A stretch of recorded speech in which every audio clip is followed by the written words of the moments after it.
హెచ్చరిక, దైవజనుని హెచ్చరిక. ఈ రోజుల్లో ఈ కొత్త రకం జబ్బు ఎక్కువైపోయిందండి చాలా మందికి.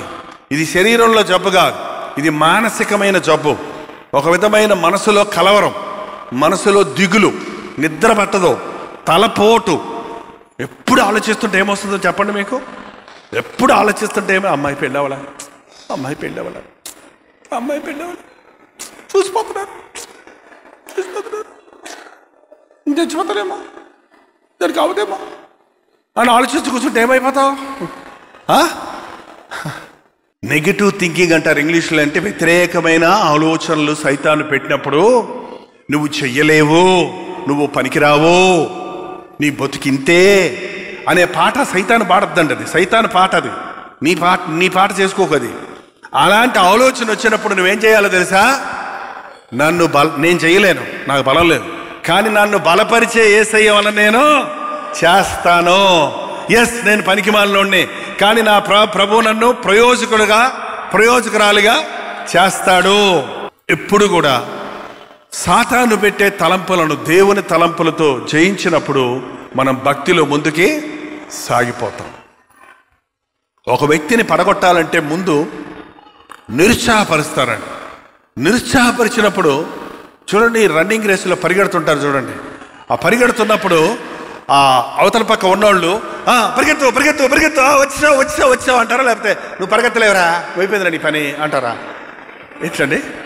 ఒకవేళ అలా పరిగెత్తేవాడిని, రే ఎర్ర రేసుకుంటే నువ్వు అంతేరా అన్నావు అనుకో, వాడు అయిపోతాడు, అంతే అయిపోతాడు. ఎట్లండి? వాడికి ఓపిక లేకపోయినా సరే పరిగెత్తు, వచ్చేసావు అంటే సార్ ఇంకా ఓపిక వచ్చేసి పరిగెడతాడు చూడండి. అలాగే దేవుని యందు మనం ప్రోత్సాహపరచబడాలి. మన ప్రభువు మనల్ని శక్తిమంతులుగా చేస్తాడు. నిరుత్సాహపు తలంపులు మనల్ని ముందుకు సాగకుండా ఆగిపోయేటట్టు చేస్తాయి. దేనిని గురించి చింతించకూడి, మీ చింత యావత్తు ఆయన మీద వేయండి. ఇదొక్కటి నేను నేర్పించి వెళ్ళిపోతే చాలండి, నేను అనక్కర్లేదు మీకు.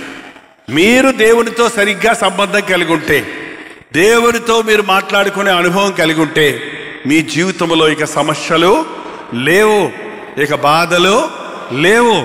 వేకువనే లేచి మోకాళ్ళలోని ప్రార్థించడం నేర్చుకోండి. పడక్కు వెళ్లే ముందు మోకరించి ప్రార్థించడం నేర్చుకోండి. బిడ్డలందరినీ కూర్చోబెట్టి ఇంట్లో ప్రార్థన చేసుకోవడం నేర్చుకోండి. ఇంట ఆయన మారకపోతే ఏం చేయమంటారండి? నేను టీవీ చూసుకుంటాను, నేను రానంటే సరేలేండి చూసుకోండి అని మీరు ప్రార్థన చేసుకోండి. మీరు ప్రార్థన చేసుకోండి. దేవుడు ఏదో ఒక రోజు ఆయన హృదయాన్ని మార్చి టీవీ ఆఫ్ చేసి ఆయన కూడా వచ్చి కూర్చుంటాడు. ఒక సహోదరి సాక్ష్యం చెప్పింది, మా ఆయన వాక్యం చూడనివ్వడండి.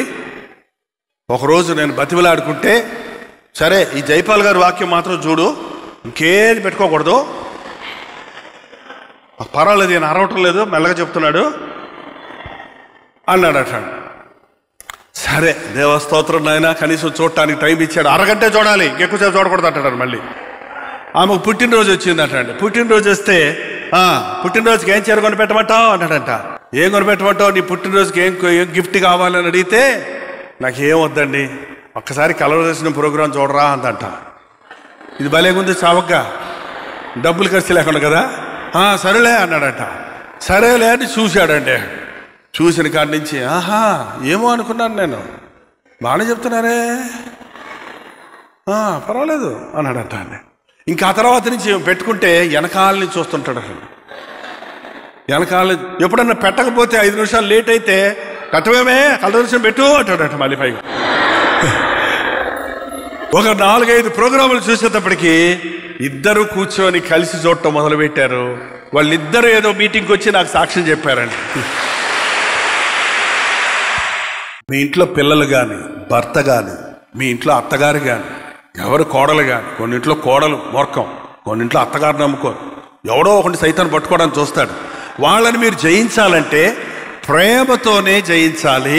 వాళ్ళు వాక్యం వినేటట్టు చెయ్యాలి. దేవుని మాటలు వింటే వారు మారతారు, కానీ నువ్వు చెప్తే నేను చెప్తే మారరు. కొట్టినా తిట్టినా మారనే, ఇంకా బిగసకపోతారు వాళ్ళు. కొట్టకండి తిట్టకండి అంటారు, ఇంకా అది బిగసకపోతారు, ఇంకా రాయిలాగా అయిపోతారు, ఇంకెవడు మార్చలేరు వాళ్ళు. ప్రేమతోనే మనం ఆత్మల్ని ప్రభు కొరకు, సహనము ఓర్పుతోనే మనం ప్రభు కొరకు సంపాదిస్తాం. ఈరోజు మీరు ముందు ఈ రోజు నుండి మీ ఇంట్లో ఉన్న వాళ్ళ కొరకు రోజు దేవుని సన్నిధిలో ఒంటరిగా వాళ్ళు ఎదురుకుంటారు, నా భర్తను మార్చయ్యా, ఆ తాగుని చిడిపించయ్యా, ఆ మొరకత్తుని తీయ్యా, ఆయనకి వినబడతాడు, చేయకు రాయి అయిపోతాడు.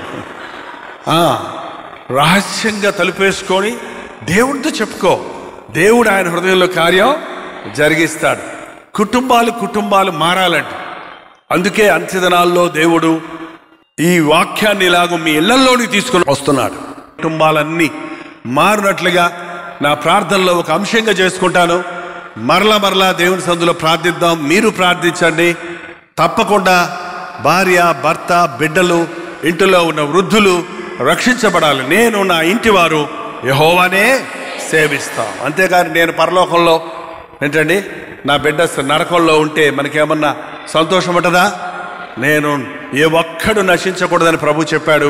మన ఇంటి వారందరినీ ప్రభు కొరకు రక్షణలోనికి నడిపించుకోవాలి. ప్రార్థన. పరిశుద్ధుడా, ప్రేమగల్ల తండ్రి, నీకు వందనములు నాయన. ఎంతో మంది నాయన కుటుంబ సమస్యలతో ఇక్కడికి వచ్చున్నారయ్యా. భార్యాభర్తల మధ్య సమాధానం లేని పరిస్థితుల్లో వచ్చున్నారయ్యా. బిడ్డలు లోబడటం లేదనే బాధతో వచ్చున్నారు నాయన. కుటుంబాలను కట్టేదేవా నీకు వందనాలయ్యా. ఇక్కడ ఉన్న ప్రతి సహోదరిని దర్శించుము నాయన. తన యజమానిని మార్చుకునే సహనము, ఓర్పు, విశ్వాసము, ప్రార్థన దయచేయము. బిడ్డలను రక్షించుకునేటువంటి కృపలను దయచేయము. సాతాను కబంధ హస్తాల్లో ఉన్న ఆత్మలను నజరేయుడైన యేసుక్రీస్తు నామములో విడుదల చేయుచున్నాము తండ్రి. పరిశుద్ధాత్మను మా మీద కుమ్మరించుము నాయన. ప్రతి ఒక్కరిని వారి హృదయ వాంఛలు తీర్చి వారు తిరిగి వెళుతుండగా ఆశీర్వాదాలతో నింపి నడిపించుమని యేసుక్రీస్తు నామములో అడుగుచున్నాము తండ్రి. మన తండ్రి అయిన దేవుని యొక్క ప్రేమయు, కుమారుడైన క్రీస్తు యొక్క కృపయు, ఆదరణకర్త అయిన పరిశుద్ధాత్మ యొక్క సహవాసమును కూడి వచ్చిన మనందరికీ ఇప్పుడును సదాకాలమును తోడై ఉండును గాక. ఆమేన్, ఆమేన్, ఆమేన్.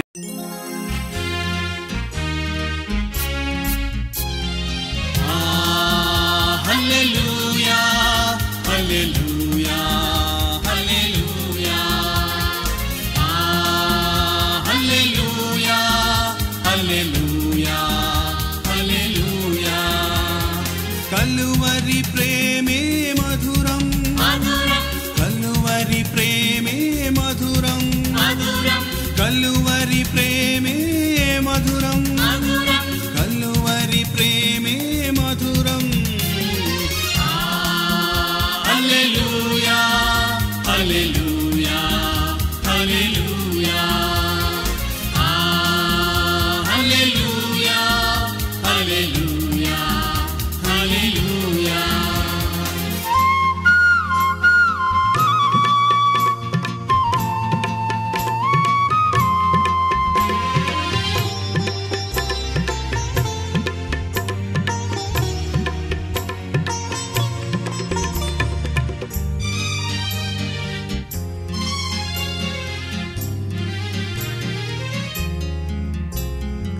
సిలువపైన విలువ త్యాగం చేసినావుగా, పాపినైనా నా కొరకు చిందించినావుగా, రుధిరం చిందించినావుగా.